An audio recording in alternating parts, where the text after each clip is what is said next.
Good morning.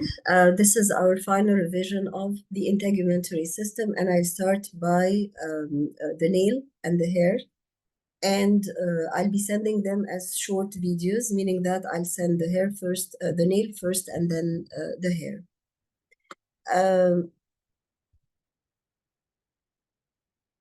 Concerning this slide, this is the structure of the nail, and of course, you might have a diagram on the sheet to label, so you have to know the labels, and you might be asked about the function or the importance of each of the structures or short questions about each structure. For example, concerning the first thing, which is the first structure, which is the nail plate, or the body of the nail, you might be asked about the consistency or the composition of the nail plate. So the nail plate or the nail body is hard in consistency. And why is it hard in consistency? Because it is made of keratin mainly. So it is essentially epidermal cells that are keratinized, and that's why we always say that the nail plate or the nail body is formed of dead keratinized cells. What's the origin of these dead keratinized cells? The origin is the superficial layers of the epidermis and mainly the germinal matrix. So the nail body is of epidermal origin. And therefore, this is one of the epidermal structures in the body, which are, or in the integumentary system, the nail body is an epidermis-derived structure. You might be asked about the hyponychium, and the hyponychium is, as its name indicates, hypo means under. So the hyponychium is the tissue below or underneath the free edge of the nail and the anterior part of the nail. And needless to say that the importance of the hyponychium is to seal or perfectly close that area at the tip of the finger, since we are all the time using the tips of our fingers and we are exposed to injury and therefore to infection. So it seals the area underneath the nail edge or the anterior most part of the nail to prevent infection. And then we have the nail bed, and actually the nail bed is the living tissue underneath most of the nail body. The nail bed is a living tissue. The nail body or nail plate is a dead tissue, dead keratinized tissue, but the nail bed is fully alive. Why? Because the nail bed contains blood vessels and nerves. The nerves, as usual, are sensory nerves that are important to make you feel any injurious stimulus, and therefore this sensation is protective to the nail. There are almost no motor nerves here because there are no muscles to move. But these blood vessels inside the nail bed also make it alive, and the blood vessels, as usual, consist of a capillary bed that lies between arterioles and venules, and blood in general is important to supply the nail with oxygen, or actually the lowermost tissues of the nail that are still alive, to supply them with oxygen and nutrients and to remove the waste products like carbon dioxide, for example. And then here we have the distal phalanx. Distal means far, at the end of the finger, far, of course, from the bones of the palm and the hand, which are more proximal to the body.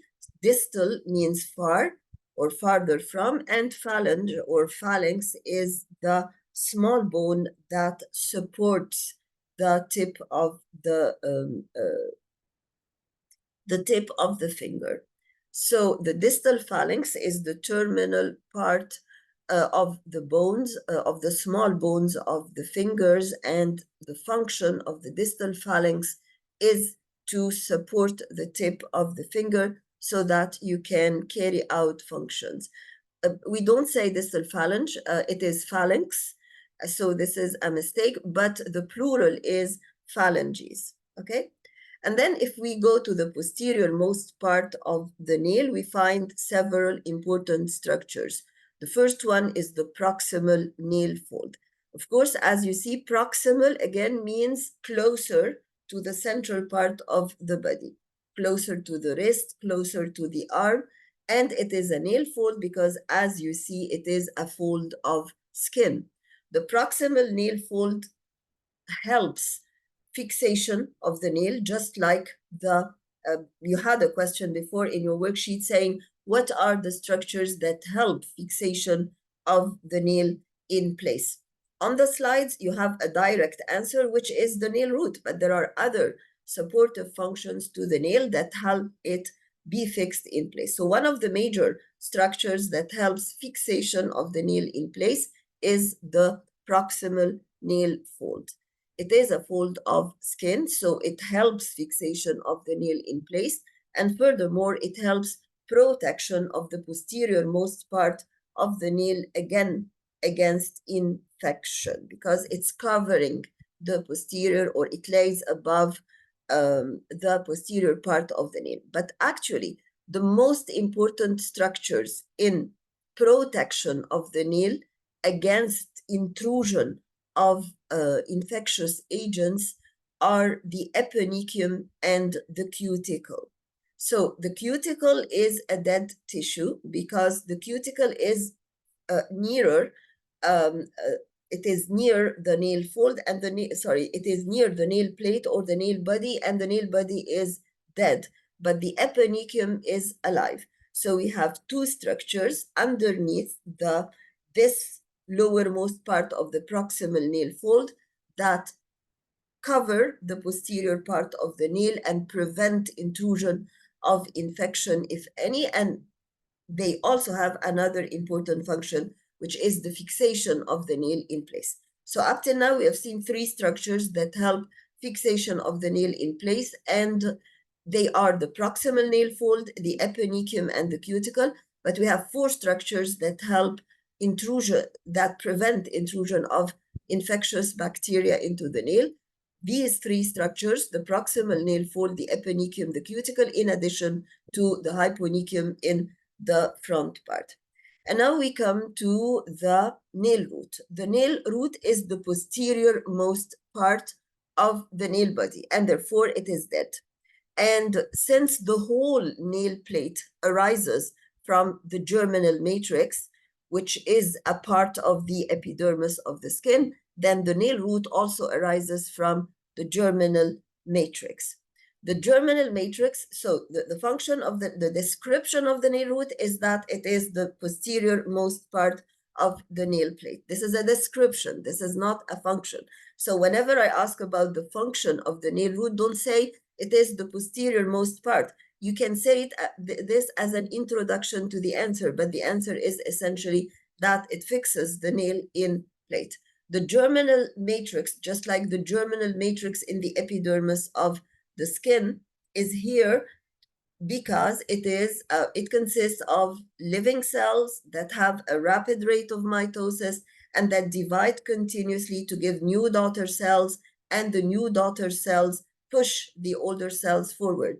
And therefore, I might ask you directly about the function of the germinal matrix, but I can ask it I can change the wording of the question and say, describe how elongation of the nails occurs. So elongation of the nails occurs the way I have just described: division, rapid division of the cells of the germinal matrix by mitosis, provision of new daughter cells, and the new daughter cells automatically push the older cells forward.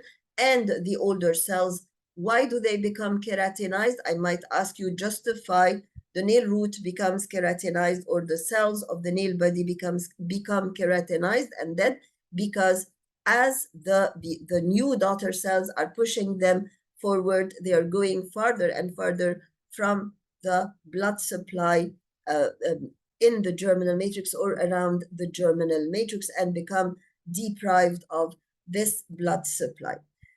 In other diagrams, I think like the diagram before, we might see the lunula, and I might ask you about the lunula.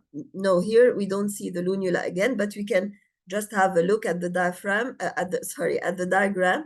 This is the distal phalanx. This is, we cannot see the hyponychium here, but we have the hyponychium under the free edge of the nail.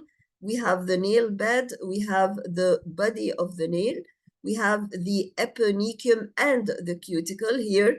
There is great controversy and ambiguity in the diagrams of the nails. I wonder why, but actually here we have both the eponychium and the cuticle. They put the cuticle in between brackets as if they are one structure. Actually, no. They are two layers, one above the other. The eponychium is, and they are oblique like this, covering the posterior part of the nail. The eponychium is the upper part consisting of living cells, and the cuticle is the lower part consisting of dead cells. But actually, they have the same location and they have the same function. Here we can see the root of the nail. We can see the nail matrix or the germinal matrix. And here you can see that they wrote stratum germinativum.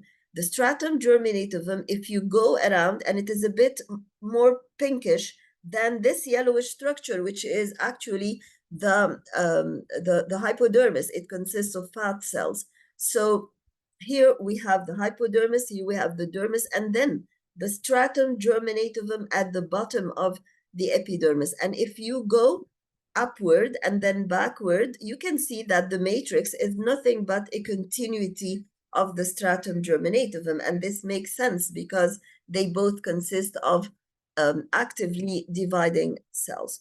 And here we can see the lunula. Actually, I thought, and we cannot see it, but the lunula is actually the crescent-shaped structure at the bottom of the nail that is seen in healthy nails, and this is one of the criteria of the healthy nails. So if I ever ask you about the criteria of healthy nails, you would say rather convex nails, transparent nails, and the lunula is seen.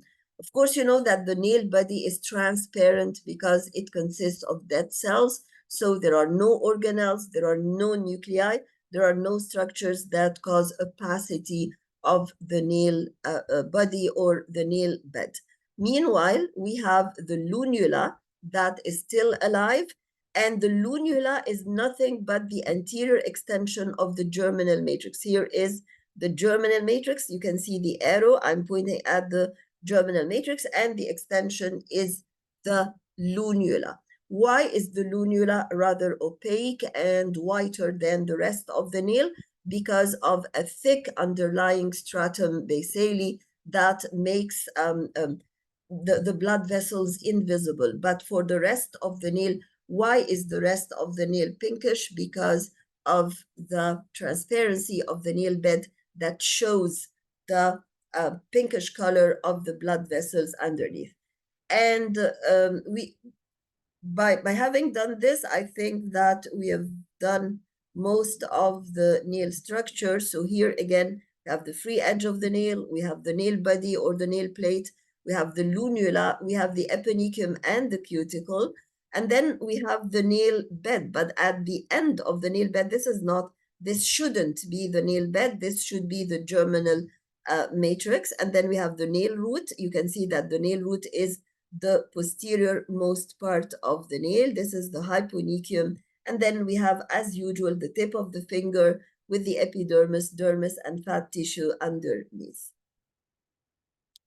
Of course, the germinal matrix, as we said, the function is to provide new nail material and provide new daughter cells. But the matrix, just like the lunula, because they are continuous with each other, determine two things. They determine the direction of the nail, the shape of the nail, whether it would be flat, curved, or convex, and at the same time, it determines the thickness of the nail.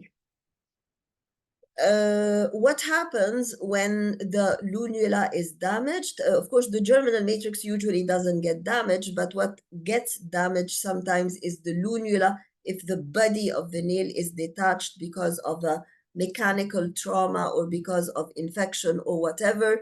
If the lunula is damaged, if it is totally destroyed, of course, you cannot get a new nail. Even if you have the germinal matrix, because if the lunula is damaged, This indicates that there was strong trauma to the nail that most probably injures the area of the germinal matrix. So the probability of having a new nail is very weak. But if the lunula is damaged but still there, you will have a new nail that has a different shape, different curvature, different thickness that might not look healthy. Okay. And then what are the abnormalities that systemic diseases can cause to the nail, or even local diseases can cause to the nail? Of course, the first famous one, it's very common in Egypt because of poor nutrition of a good percentage of the society, the concave nails or the spoon-shaped nails.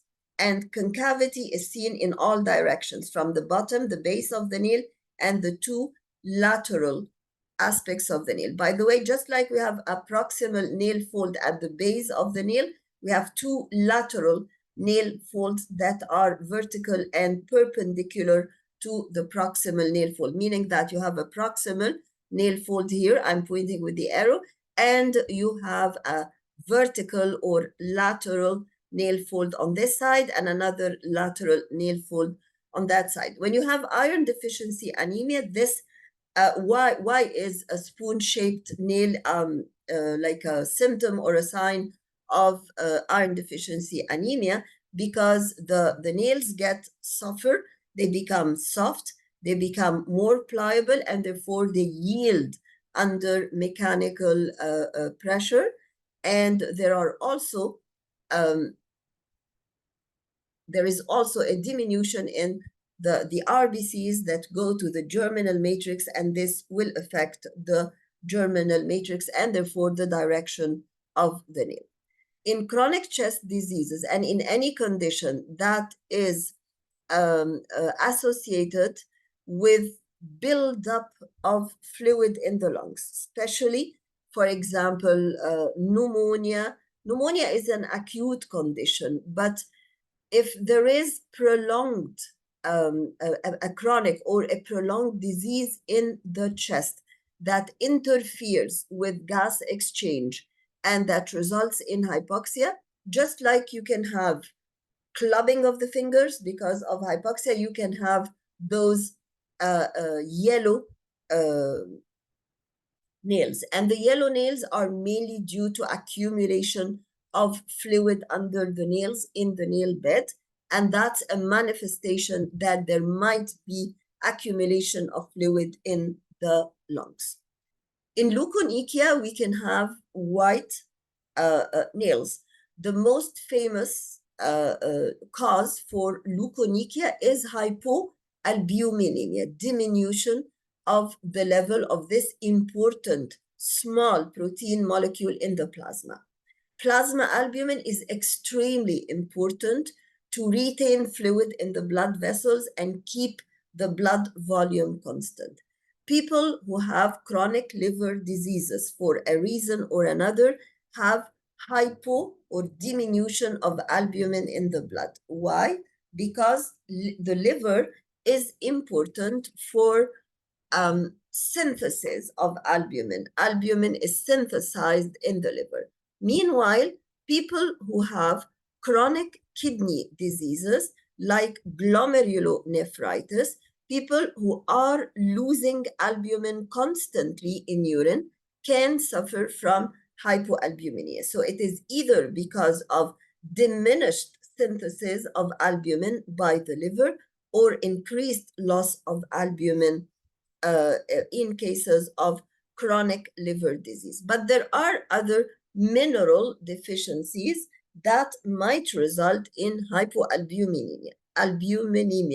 And among these diseases, we have deficiency of calcium, or among these mineral deficiencies, we have calcium deficiency, selenium deficiency, and zinc deficiencies. And by the way, selenium and zinc are extremely important not only for the nails, but they are important for hair. Whenever you have a chronic hair loss, significant hair loss, you can take selenium and zinc to diminish this.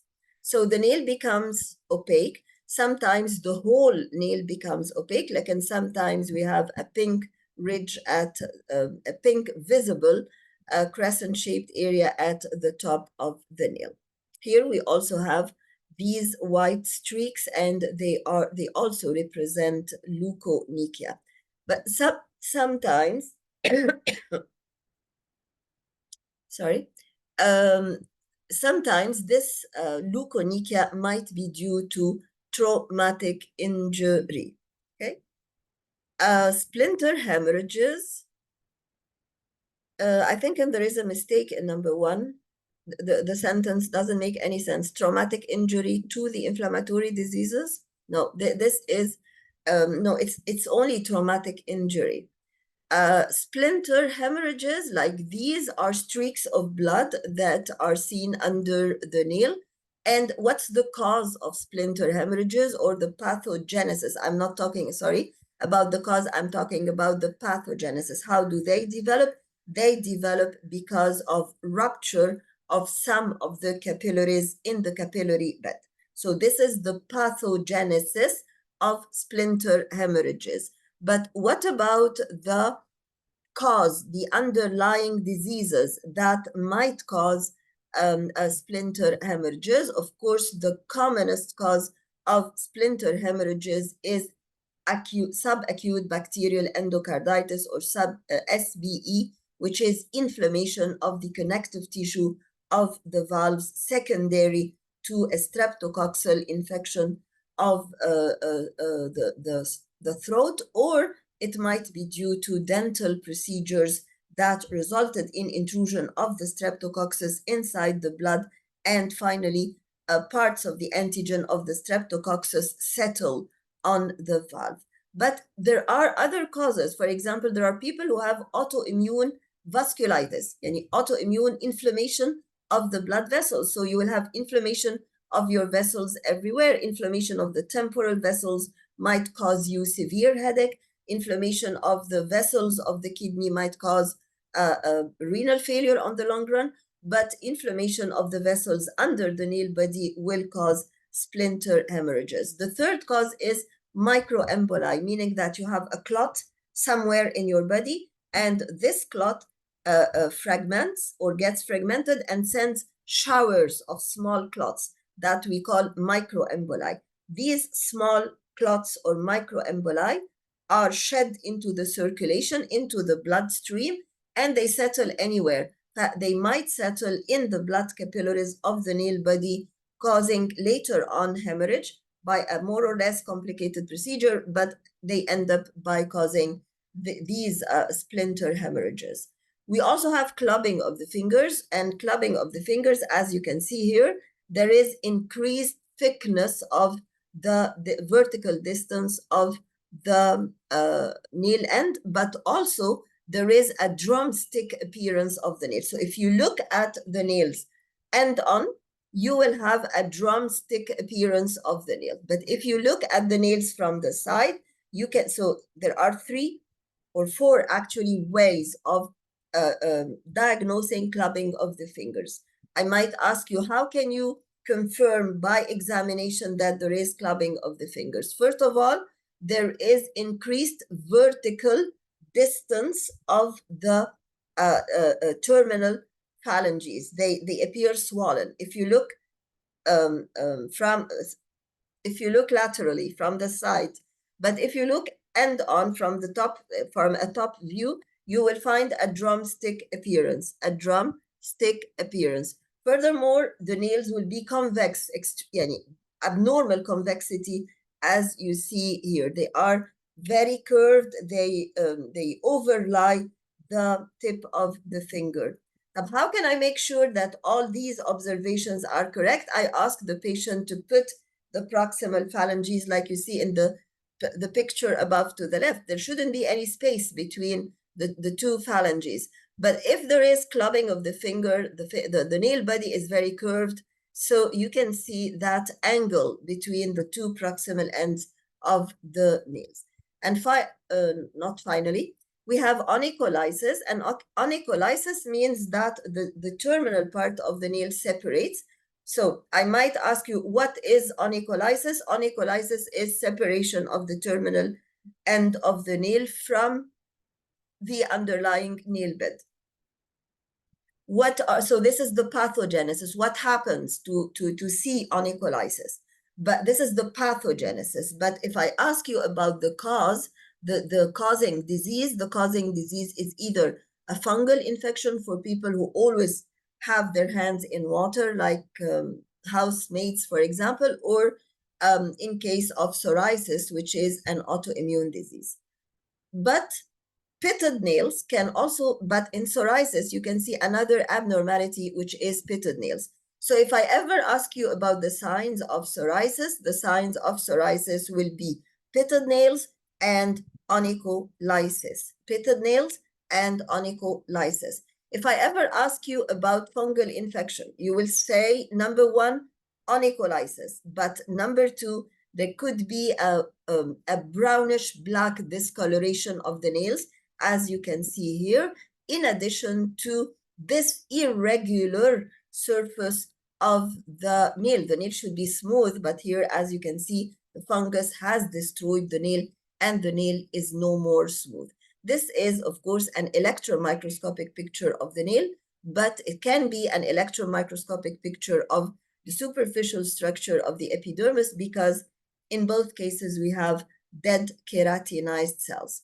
How can we keep nail health? This is the last thing we can do. Of course, good nutrition, number one. We have just talked about vitamin C. We have just talked about selenium. We have just talked about zinc. So we can add here to the list vitamin C, zinc, and selenium, of course. Vitamin D. And as I told you in the class before, when I was in the college, they used to tell us that vitamin D is important for bones, and for the nails. But vitamin D has now been it has now been proved that vitamin D has receptors everywhere in the body, and that it has multiple functions. And among these multiple functions is to keep nail health. We have also vitamin E, and vitamin H. So we have 4 vitamins that are important for nail health. We have vitamin C, we have vitamin D, we have vitamin E, and we have vitamin H. In addition to this, of course, proteins.